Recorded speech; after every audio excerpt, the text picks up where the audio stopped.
বাংলাদেশে আদৌ কোনো সরকার আছে?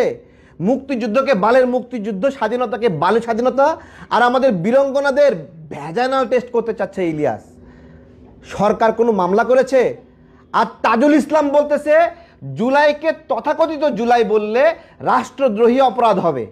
জুলাইকে তথাকথিত জুলাই বলে রাষ্ট্রদ্রোহী অপরাধ আপনি করেন, মামলা আপনি করেন, কিন্তু মুক্তিযুদ্ধকে বালের মুক্তিযুদ্ধ, বালের স্বাধীনতা বলছে। আপনার আন্তর্জাতিক অপরাধ ট্রাইব্যুনাল কি ব্যবস্থা নিয়েছে? আদৌ কি দেশে কোনো সরকার আছে? ইলিয়াস বাংলা এডিশন খুলে নিউজ বানাচ্ছে যে পতিতার সঙ্গে তুলনা করছে আমাদের বীরাঙ্গনাদের। চিন্তা করতে পারেন? আমরা সিরিজভাবে 3টা ঘটনায় আমরা দেখব যে কি ঘটছে, আদৌ বাংলাদেশে কোনো সরকার আছে কিনা।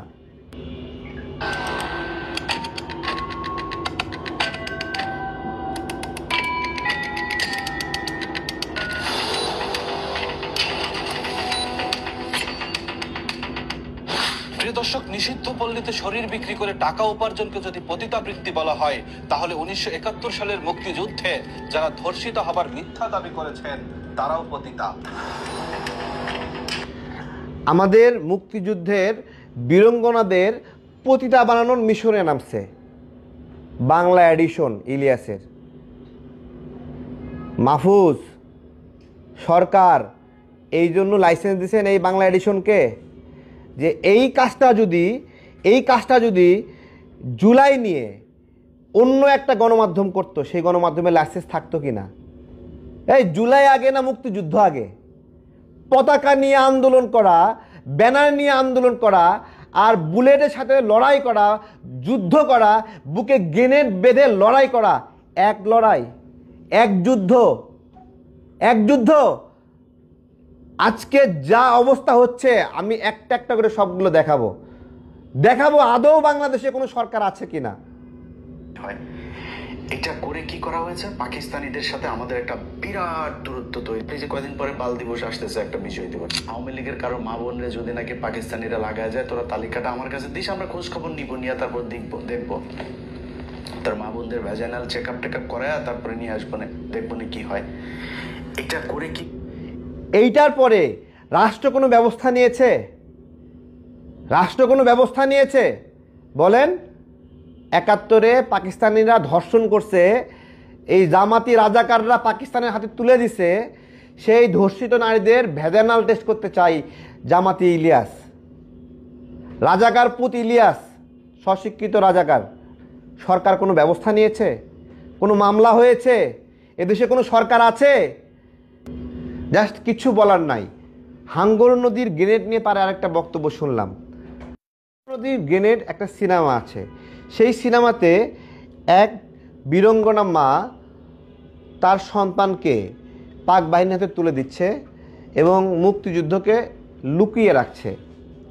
এই ঘটনাকে ইলিয়াস বলছে যে ওই মা মুক্তিযোদ্ধাকে তার গোপনাঙ্গের ভিতরে লুকিয়ে রাখছে। এইটা কোনো ভাষা? এটা কোনো ভাষা?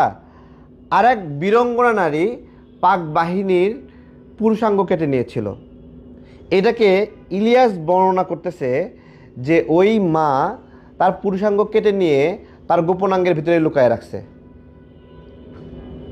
এই বিষয়গুলো যখন দেখলাম তখন আমার পক্ষে মেনে নেওয়া সম্ভব হচ্ছিল না। মেনে নেওয়া সম্ভব না।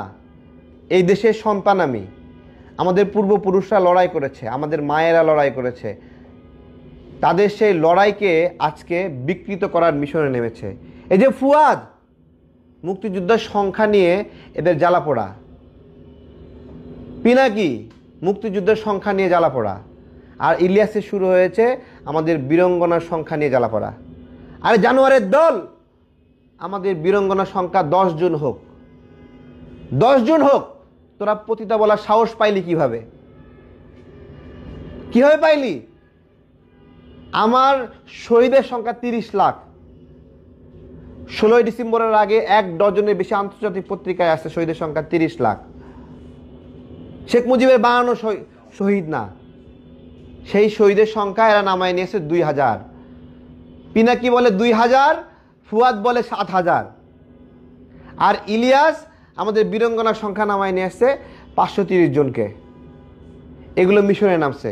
পাকিস্তানের বানানো গল্প এবং ন্যারেটিভ নিয়ে নতুন করে একটা আলোড়ন শুরু হয়েছে, সেগুলো এস্টাবলিশ করছে, আর সরকার বসে বসে দেখছে। আমার প্রশ্ন, এরা আসলে কারা? সরকারে এরা আসলে কারা যে মুক্তিযুদ্ধকে বালের মুক্তিযুদ্ধ বললে এদের জ্বালাপোড়া করে না, বালের স্বাধীনতা বললে জ্বালাপোড়া করে না, আর বীরাঙ্গনাদের পতিতা বললে এদের জ্বালাপোড়া করে না, এদের মধ্যে কোনো প্রতিক্রিয়া আসে না? আদৌ বাংলাদেশে কোনো সরকার আছে? আমি জানতে চাচ্ছি। আমি ঘৃণ্য ভরে এই সরকারের প্রতি জিজ্ঞাসা করছি, আদৌ আপনারা এই দেশের সরকার, আপনার দেশের মানুষের সরকার, মুক্তিযোদ্ধার সরকার, নাকি ইলিয়াস পিনাকির সরকার?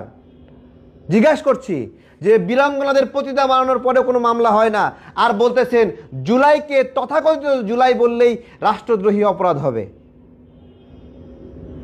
আপনারা বুঝতেছেন আন্তর্জাতিক অপরাধ ট্রাইব্যুনাল যার আন্তর্জাতিক নাই, এটা যে কি পর্যায়ে নামছে, এরা যে কি পর্যায়ে নামছে আপনারা বুঝতে পারছেন?